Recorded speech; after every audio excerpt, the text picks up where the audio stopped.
Hi, how you doing today? My name is Chewy23. So a few months ago, Hank Green posted a video called Arbitrary but Useful. Wait, sorry, let me take a step back. Hank Green and his brother John are a duo known as the Vlog Brothers. They're a pair of YouTubers who've been creating videos since 2007. And a lot of times, their signature style of vlogging is taking a particular idea and then sort of playing with it. Just to pick an example, one time John made a very beautifully introspective video about changing perspectives and not believing the things you once believed anymore by looking out onto Lake Michigan. That's the kind of storytelling these two brothers really excel at. And you would think Hank would do it for this video too, about something so innocuous as stuff being arbitrary but useful, but he couldn't.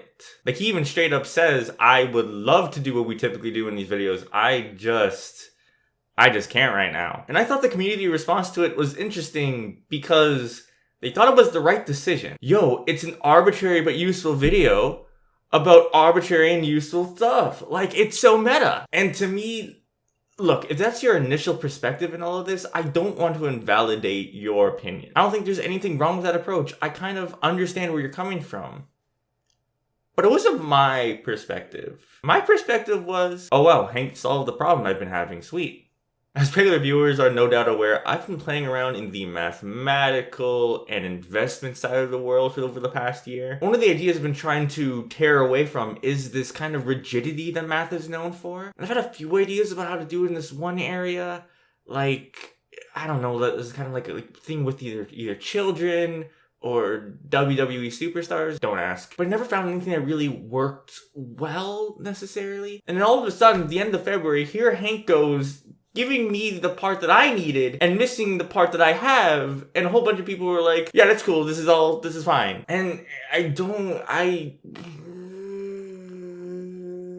So okay, at the risk of ruining the joke for a whole bunch of people, I'm going to try to fill in the blanks that Hank's video left behind. I'm going to start by reintroducing his idea through the one example that he kind of stumbled through in his video, and then I'm going to try to tie it into the stuff I've been thinking about. So the first part of Hank's observation is that for a lot of things, it doesn't really make sense why they are the way they are. Like, let's take the example of the sounds protein bar, right? Like, that collection of sounds that just came out of my mouth. Protein bar. Can this be a protein bar? I don't see why it couldn't. Let's break down the sounds. When I think of proto, I think of stuff like prototype or proto-man, this first thing, this beginning thing. And ein, well, ein, like eins, like the one in German, so like first one, so like it's the first thing. And then for bar, in photography, and in filmmaking, there's a whole bunch of shots are done. Or if you're above a certain age, you're aware that a place that has a whole bunch of shots is a bar. So why can't this be a protein bar? Like, what's so special about those sounds that makes it impossible for this to be a protein bar? And if we start kind of playing around in that space a little bit, a whole bunch of other things start to break down, right? Because when we think of protein bar in English, when those sounds come out, we think of a whole bunch of symbols like this.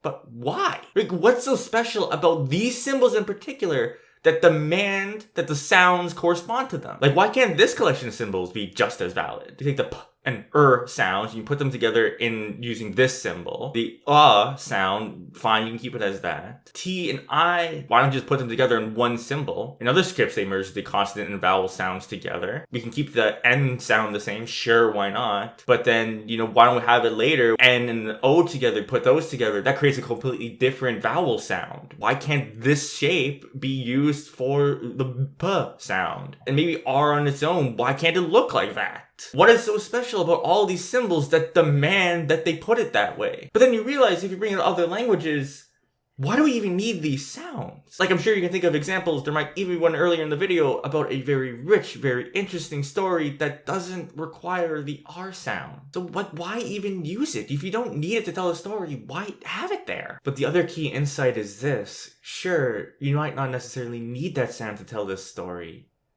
but adding it doesn't really change anything. So why not add it? And yes, you might not need this particular symbol, but you still need a symbol. So why not use it? And I think on some level, we're aware of the arbitrariness of all of this, especially on the sonic front. I imagine if you're watching this video, you've at least been exposed to other languages. Like, Like the only this is the irony. Like the only language I really know is English, but I'm at least familiar with other languages like Italian, like Japanese, like Arabic. And like I'm aware like this thing can be said as ear, but also can be said as orecchio. And so I think, and this is all conjecture at this point moving forward, but I think it's not as though we really let it get in the way of stories, because we know that we need something in order to get the story. However, I think we do that with math. And I think the irony in this is that math can be just as arbitrary. Like, let's take something that seems so rigid in the land of math. 5 plus 5. This must be 10. The only thing that can solve this is 10.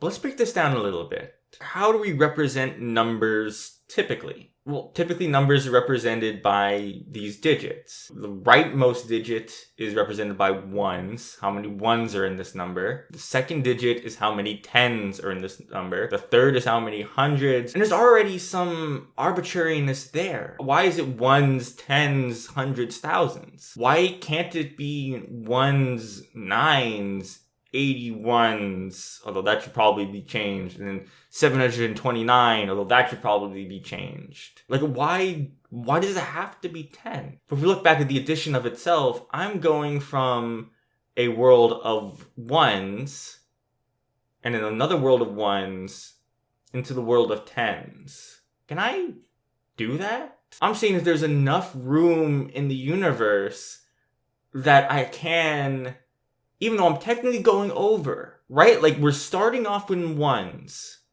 and we're adding more ones to each other. We're overflowing the ones cup, and we're seeing that that's okay. We have another cup on the other side to catch it. What if we don't have that second cup?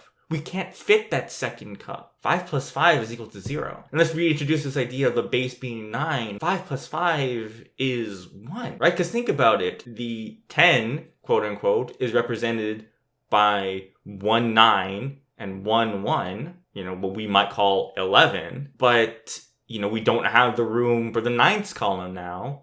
So 5 plus 5 is 1. And this kind of discussion, if I may, kind of sounds like the protein bar part of the discussion, right? Like, what happens when we put all these sounds together? What do those sounds represent? We can still go into the, but does this symbol represent this sound discussion? Because I remember this one time in this probability class, we were discussing this idea on continuous probability. What does it mean to have a single number? And really, as a result, we couldn't use a single number. A single number didn't mean anything in this space. So now I think a very interesting discussion emerges. Math can be just as arbitrary as language can be. But I think the other side of this is that this exploration is not strictly necessary. I don't need to have this exploration. Like, I don't need to argue for the existence of symbols in order to tell the story of a doomed or possibly heroic ship captain. I don't need to prove against the existence of numbers in order to play around in the world of movement.